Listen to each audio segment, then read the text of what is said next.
Hello there friends, Cynthia here and welcome to my quilt lab. I'm working on a Banyan Batiks by Northcott block of the month called Symphony, created by the lovely ladies at Frog Hollow Designs. Thank you Linda and Deborah.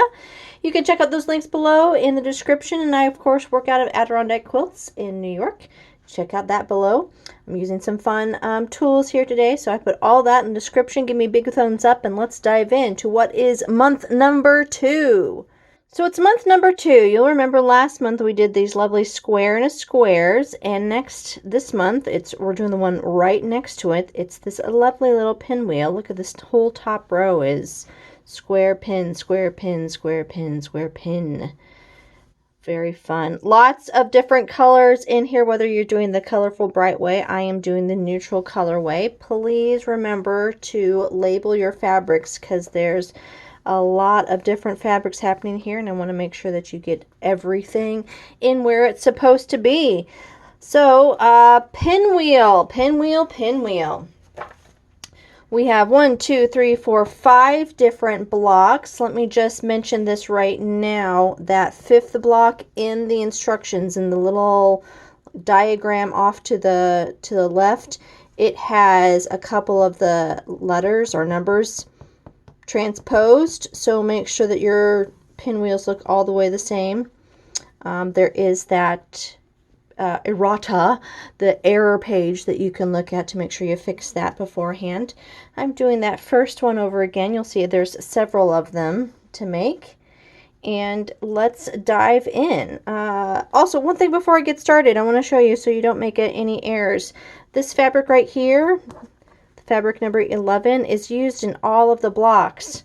In the first block, it's this outsider kind of triangle, but all the other ones, it's that inner one. So I just want to point that out so you don't, accidentally make a mistake. Oops. Hey, I make the mistakes so that you don't have to. Let's dive in and talk through the pinwheel block. Alright, so I have my 3 colors that I'm using for this pinwheel. Each pinwheel uses 3. All of them use the fabric 11 that I talked about. This is the oddball because it's not in the same place as the other one. I mentioned that just a couple seconds ago. I am keeping all of my fabrics labeled. I really recommend you doing that too, whether you're using some little stickers, which is what I'm using, or if you're keeping everything kind of clipped together. Alright, so pinwheel. I like to keep a visual representation of what I'm doing. So I have this, or if it's your first one, keep your picture handy so you can make sure it looks up like this, because I like to lay everything out. So it looks a little something like this.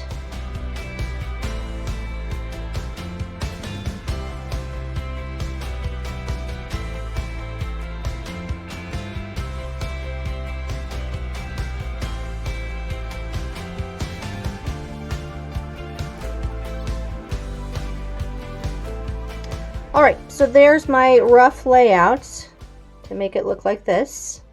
You'll see each little block has the big one, and then the 2 smaller ones are going to make the opposite of that big one. You probably saw as I was putting everything together that I ended up turning them the wrong way. These butt a short side up right there to go into that. Alright, every little mini block is going to be done the same way.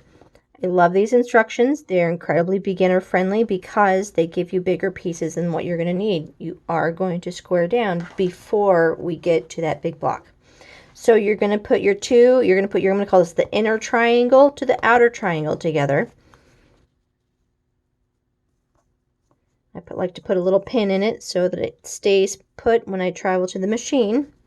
They also give a really nice recommendation that when you take it to your sewing machine, have this flat edge go in first instead of that diagonal. Remember, this is a lot of bias pieces right now, so having that flat edge sewing through the sewing machine is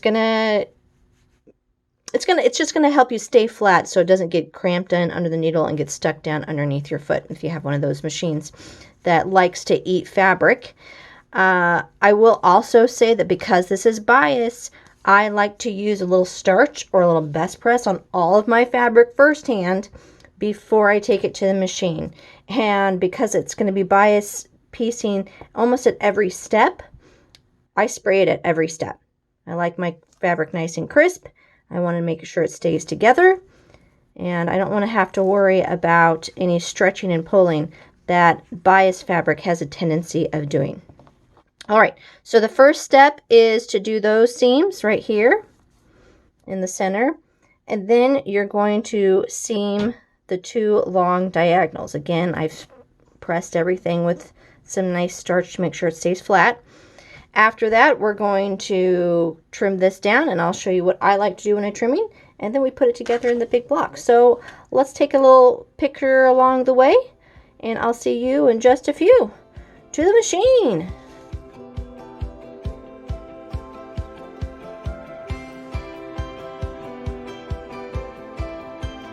All right, so I've done this first seam right there, and I press towards the darker side. There is a note in our shop manual that they suggest opening up the seams, and I only did that at the last 2 seams of the big cross there in the middle because that is a little bulky. Nothing wrong though with opening it up if that feels better for you. There is going to be a little more bulk down here in the corner when we put everything together, but I only opened up, like I said, those last 2. We're going to put the pieced half of the triangle square with the other one. And I just wanted to do this on camera so that I can show you what I like to do. So this is the halfway point, right? So to find the halfway point, you have a couple of landmarks. You have, of course, the point right there at the end. And I like to put another little landmark by doing a little finger press.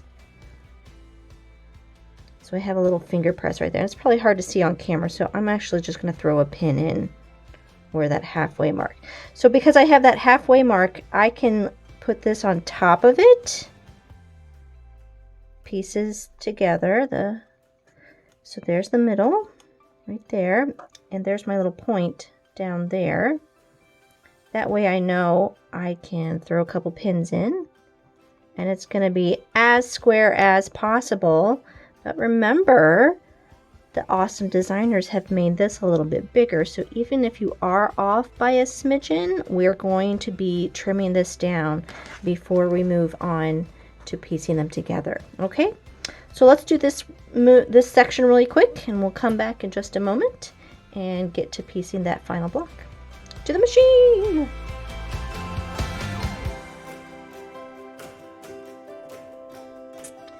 Okay, so we got the little half square triangles done, but before we can put them into the block, we have to square them down. So let me show you what I like to do when I'm squaring these down.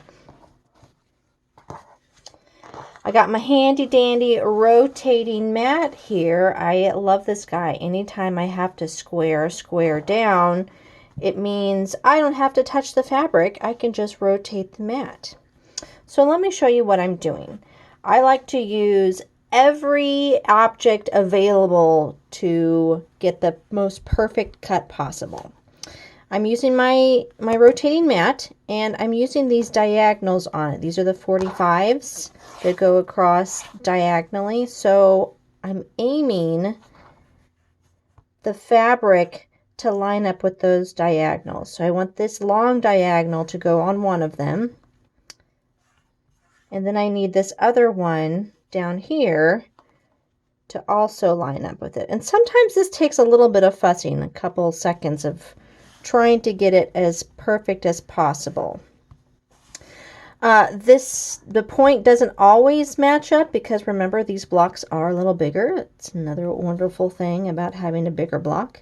But once I got this diagonal and this half diagonal lined up, I stop touching the fabric and I grab my my cutter and another ruler.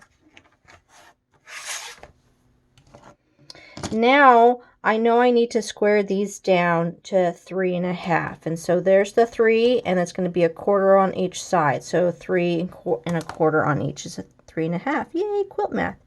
So I'm lining up my ruler so that my 1/4 of an inch is on that line right there. Give it a nice press. Grab my cutter. Slice. I like to move the fabric off, and I'm very gently picking up the ruler before I rotate the mat. And then I just do it 3 more times so I get all 4 sides done.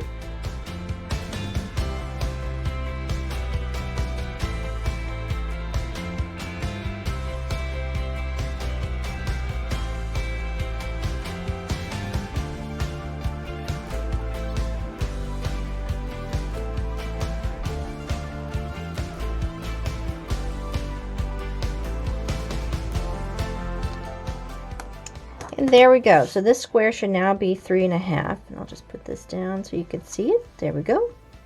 3.5. Do these with all 4 sides, all 4 corners, and I'll come right back and we'll talk about piecing it together in the final block. All right, let's go.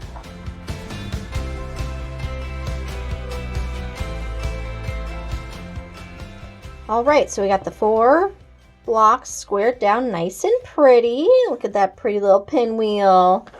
It's looking a lot like this guy. So let's talk about putting them together. First in rows and then into that final block. Let me just flip this one over. This is when I decided to open up the seams so that that center is flat as possible. I also press the crap out of it again. You know me and best press or starch. I like to make this sure it's flat as possible. The nice thing about these pinwheels is that that little point right there ought to lay nicely when you go to pin it together. So let's take this to the machine. We'll do rows first and then the block, and I'll see you at the end with another finished pinwheel. To the machine.